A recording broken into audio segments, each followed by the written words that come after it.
Bien, suite à l'activité donc sur les fonctions exponentielles de base Q, nous allons donc compléter ensemble le cours de ce chapitre-là. Alors, donc premier point, on appelle fonction exponentielle de base Q avec Q un nombre strictement positif. C'est un nombre strictement positif, lui. La fonction définie sur R qui a x associé en résultat Q à la puissance x. Donc Q il est fixé, ici, et c'est x, la variable, qui va donner la puissance ici, c'est-à-dire le nombre de fois où Q va être multiplié par lui-même. Donc c'est ce que j'ai écrit ici. X c'est la variable, c'est donc un nombre réel qui peut prendre toutes les valeurs. C'est lui qui se balade sur l'axe abscisse. Q par contre, c'est un nombre fixé, strictement positif, fixe, il ne change pas de valeur, c'est lui qui définit la fonction. Par exemple, f de x égale q puissance x, q est fixé, x est la variable. Ce nombre-là, cette fonction-là, s'écrit exponentielle de base q de x, x étant la variable. Si je choisis par exemple f de 5, x égale 5, c'est donc égal à q à la puissance 5, c'est-à-dire q fois q fois q fois q fois q 5 fois. 5, la variable, détermine combien de fois mon nombre q, qui est la base, va être multiplié par lui-même. De la même façon, f de moins 2, c'est q à la puissance moins 2, et ça on l'a déjà vu, c'est 1 sur q au carré. F de 5 tiers, ce sera q qui est fixé à la puissance 5 tiers. Si je prends par exemple q égale 2, c'est un exemple. Je vais obtenir f de x égale exponentielle de base 2 de x, c'est-à-dire 2 à la puissance x. 2 est fixé, il ne bougera pas, x va prendre différentes valeurs. Si je choisis donc un nombre réel quelconque, q à la puissance x est positif. Ça veut donc dire que toutes les fonctions exponentielles de base q sont positives. Si par exemple je choisis f de moins 10, ça fait 2 puissance moins 10, ça vaut 1 sur 2 puissance 10, 1 sur 1024, c'est donc environ égal à 0,0000977, c'est un nombre qui est proche de 0 mais qui est positif. Aucune chance d'avoir un nombre négatif avec ces fonctions-là. Première remarque, les fonctions exponentielles de base q ont des images toutes positives, c'est donc dire qu'elle est tout le temps au-dessus de l'axe des abscisses. D'autres valeurs remarquables à connaître. Nous allons avoir donc f de 1 qui sera tout le temps égal à excusez-moi, c'est f de 0, je commence. F de 0 qui sera tout le temps égal à 1. Par exemple, f de 0 c'est 2 puissance 0, ça vaut 1. Mais serait valable avec n'importe quel nombre q choisi. Q puissance 0 vaut tout le temps 1. Ça veut donc dire que toutes les courbes passent par le point de coordonnées 0, 1. Ça coupe l'axe des ordonnées en 1. F de 1 égale q. Ça veut donc dire que f de 1 c'est 2 puissance 1, donc c'est 2. Puisque 2 c'est le nombre qui définit la fonction, c'est la base. Ça vaut tout le temps q. Voilà. Pour les calculs qui sont là, on complétera ensemble ces règles-là. Ce sera plus simple de vous expliquer ça en classe. Et nous allons donc passer au point suivant, c'est-à-dire comprendre et tracer les courbes qui représentent cette fonction. Bien, nous avons vu que les fonctions du premier degré, les fonctions affines sont représentées par des droites. Les fonctions du second degré sont représentées par des paraboles. La fonction inverse est représentée par une hyperbole. Les fonctions exponentielles ont aussi des représentations graphiques caractéristiques qu'il va falloir connaître. Donc moi j'ai séparé le cours en 3 points. Premier point, lorsque la raison est égale à 1. Deuxième point, lorsque la raison est plus grande que 1. Et troisième point, évidemment, lorsque la raison est plus petite que 1. Donc premier cas, je le fais une fois et après on n'en reparlera plus. Lorsque q égale 1, ça signifie en fait que c'est 1 à la puissance x ici. Et 1 à la puissance x, ça vaut tout le temps 1, quelle que soit la valeur de x. Ça veut donc dire que la fonction est constante. C'est normal puisque multiplié par 1, en fait, ne change pas le résultat, c'est-à-dire que c'est la non-évolution. Les choses ne changent pas. C'est une fonction donc qui est constante, tout le temps comme c'est constante horizontale. C'est donc représenté par une droite parallèle à l'axe des ordonnées et des abscisses qui passe ici par 1. Voilà donc cette première fonction qui est pas très intéressante. On l'a vu ici une fois. Et donc, on enlève ce cas-là. Maintenant, nous allons étudier les deux autres cas. Q plus grand que 1 et ensuite Q plus petit que 1.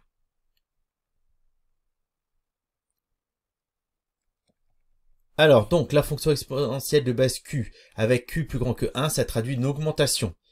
D'accord ? Elle est donc croissante puisque c'est une augmentation et on avait vu dans tous les exemples de l'activité que lorsque x tend vers moins l'infini, c'est-à-dire lorsque x part sur l'axe des abscisses vers la gauche, alors f de x se rapproche de 0, asymptote horizontale. Lorsque x tend vers plus l'infini, alors les images tendent vers plus l'infini. Premier résultat à connaître par cœur, f de 0 vaut tout le temps 1. Ça, on le savait déjà. F de 1 vaut tout le temps q, ça, on le savait aussi, et f de moins 1 vaut 1 sur q. Voilà. Mon tableau de variation est très simple. 0 en moins l'infini, je suis croissant, et je vais atteindre plus l'infini ici en plus l'infini. Maintenant, pour comprendre un petit peu mieux ces fonctions-là, nous allons détailler 3 exemples. Premier exemple que j'ai choisi, donc j'ai choisi q égale 1,1. C'est bien un nombre qui est plus grand que 1. Je vais faire cet exemple-là en rouge. Donc f de x égale 1,1 à la puissance x. Il s'agit d'une augmentation de 10%. La fonction est croissante parce que la raison ici est plus grande que 1. F de 0 égale 1, mais ça on le savait déjà. Et f de 1 égale 1,1. Et ça on le savait déjà. À la calculatrice, je calcule f de 2, c'est-à-dire 1,1 au carré, c'est-à-dire 1,1 fois 1,1, 1,21. f de 5, c'est 1,1 à la puissance 5. J'obtiens donc à la calculatrice 1,61 environ. f de moins 1, c'est 1 sur 1,1, environ 0,91. Et f de moins 5, c'est 1,1 puissance moins 5. C'est donc 1 sur 1,1 puissance 5, donc 0,62. Je place tous ces points. Donc 0, 1, celui-là on le connaît. 1, 1,1, donc un petit peu au-dessus. 2, 1,21, un petit peu au-dessus encore. Et 5, environ 1,61. Pour moins 1, j'obtiens 0,91, un peu en dessous de 1. Et pour moins 5, 0,62. Donc on voit que effectivement on a une croissance très faible, mais on a quand même une croissance. Voilà les points qui permettent de tracer la fonction, la représentation graphique de la fonction 1,1 puissance x. Lorsque je relie les points, j'obtiens le graphique suivant. Fonction positive, croissante, lorsque x tend vers moins l'infini, les valeurs se rapprochent de 0. Lorsque x tend vers plus l'infini, les images ici tendent vers plus l'infini. Mon premier exemple est donc fini. Deuxième exemple. J'ai choisi q égale 2. Ça veut donc dire que f de x égale 2 à la puissance x. Et je vais faire cet exemple en bleu. La fonction est croissante, c'est normal puisque q est plus grand que 1. Il s'agit d'une augmentation. 2, je le décompose comme étant 1 plus 1, c'est-à-dire 1 plus 100 sur 100, donc 1 plus 100%. Il s'agit donc d'une augmentation de 100%. J'ai compris ma fonction. Augmentation de 100%, c'est donc une croissance. f de 0 égale 1, on le savait déjà. f de 1 égale 2, c'est normal puisque 2 à la puissance 1, ça vaut 2 et q égale 2, c'est normal. À la calculatrice, f de 2 égale 4. f de 5, c'est 2 fois 2 fois 2 fois 2 fois 2, 5 fois, donc 32. Je ne pourrais pas le placer dans le repère parce qu'il est beaucoup trop haut. f de moins 1, c'est 2 puissance moins 1, donc 0,5, je peux le placer. Et f de moins 5, c'est 1 sur 2 puissance 5, je trouve environ 0,03125, très proche de 0. Si je place mes points, donc j'ai 0, 1, je le savais, 1, 2. Donc là, on voit qu'on a une croissance plus forte. 2, 4. Moins 1, j'ai 0,5. Et moins 5, environ 0,03125. Mes points sont donc positifs. On est croissant, on augmente comme ceci. Si je les relie, j'obtiens donc la courbe suivante. Voilà la représentation graphique de la fonction f de x égale 2 puissance x, positive, croissante. Dernier exemple de ce type, j'ai choisi donc q égale 5. Alors cette fois-ci, q est très grand. Il est plus grand que 1, donc c'est croissant. J'ai donc f de x égale 5 puissance x. Je fais l'exemple en vert. 5, je décompose comme étant 1 plus 4. Donc 1 plus 400 sur 100. Donc 1 plus 400%. Il s'agit donc d'une augmentation de 400%. f de 0 égale 1, c'est normal. f de 1 égale 5, c'est normal. On se rend compte que f de 2, ça fait 5 au carré 25. Je ne peux déjà pas placer l'image. Je vais donc choisir de calculer f de 0,5 pour avoir un point supplémentaire. Par définition, la puissance 1/2, c'est la racine carrée. Ça fait donc environ 2,23. Je peux le placer. f de moins 1, c'est 5 puissance moins 1, donc 1 sur 5. 0,2, je peux le placer. Et f de moins 5, c'est 5 puissance moins 5, donc 1 sur 5 puissance 5, donc 0,00032, très proche de 0. Mes points sont donc les suivants. 0,1, 0,5, 2,23. 1, 5. Et à partir de 2, c'est beaucoup trop haut. Moins 1, c'est donc 0,2, je peux le placer, et moins 5, c'est quasiment 0. Si je relie les points, j'obtiens donc cette courbe, c'est-à-dire qu'elle est positive, croissante, et on voit que la croissance là est très très forte. Lorsque x tend vers moins l'infini, ça se rapproche de 0. Lorsque x tend vers plus l'infini, ça part vers plus l'infini. Lorsque j'obtiens mes trois courbes dans le graphique, ça me donne ceci. 1,1 puissance x, 2 puissance x, 5 puissance x. Nous allons donc maintenant étudier le troisième cas. Q est un nombre compris entre 0 et 1. Puisque Q est plus petit que 1, il s'agit donc d'une réduction. D'accord, c'est ce qu'on avait vu dans les activités. Une baisse. La fonction est donc décroissante. Si je suis donc sur la réduction avec tous les exemples que nous avons vus, nous savons que lorsque x tend vers moins l'infini, f de x tend vers plus l'infini. Et lorsque x tend vers plus l'infini, f de x tend vers 0. Les valeurs remarquables sont toujours les mêmes. f de 0 vaut q puissance 0, 1. Ça, on le savait. f de 1, c'est toujours q puissance 1 dans q. Et f de moins 1, c'est q puissance moins 1, 1 sur q. Le tableau de variation est donc très simple. En moins l'infini, pour les x, je pars de plus l'infini, je décroît, et en plus l'infini, je me rapproche de 0. Voilà, toutes ces fonctions-là vont avoir ce tableau de variation ici. Mais pour cela, il faut que q soit compris entre 0 et 1. Je vais donc choisir trois exemples afin d'illustrer cette situation-là. Premier exemple, q égale 0,9, c'est bien un nombre qui est plus petit que 1. Il s'agit d'une réduction de 10%.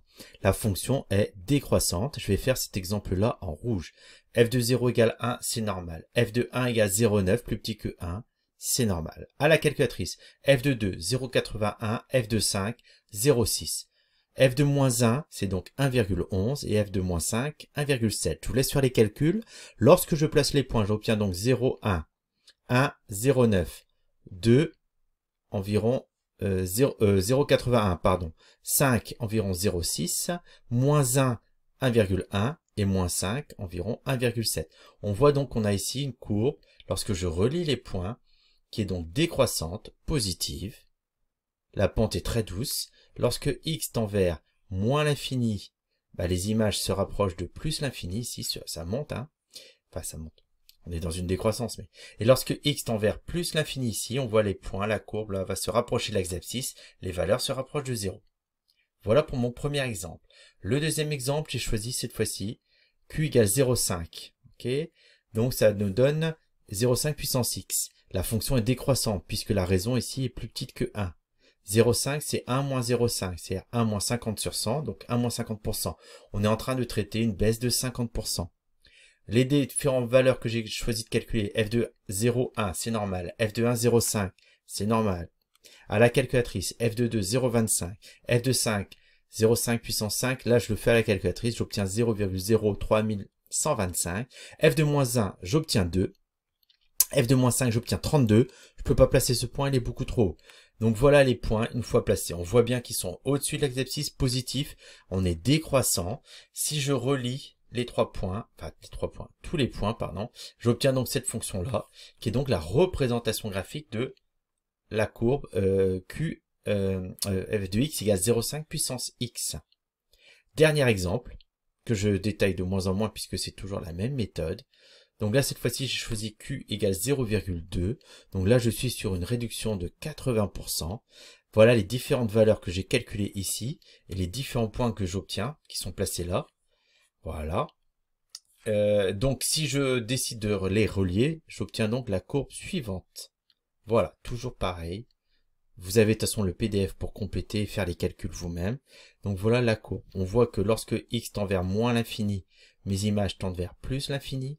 Lorsque x tend vers plus l'infini, mes images se rapprochent de 0, asymptote horizontale. On observe ce qu'on avait vu dans le tableau de variation. Si j'ai les trois courbes dans le même repère, voilà ce que j'obtiens. Donc la première c'était donc 0,9x, une réduction de 10%, donc décroissance faible.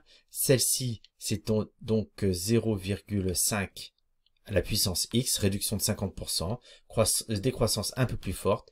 Et là c'était 0,2 à la puissance x, réduction de 80%, donc réduction beaucoup plus forte. On voit que les trois courbes sont au-dessus de l'axe-abscisse, elles passent toutes par 0, 1, le point qui est là, et que plus la réduction est forte, plus la décroissance ici est forte et on vient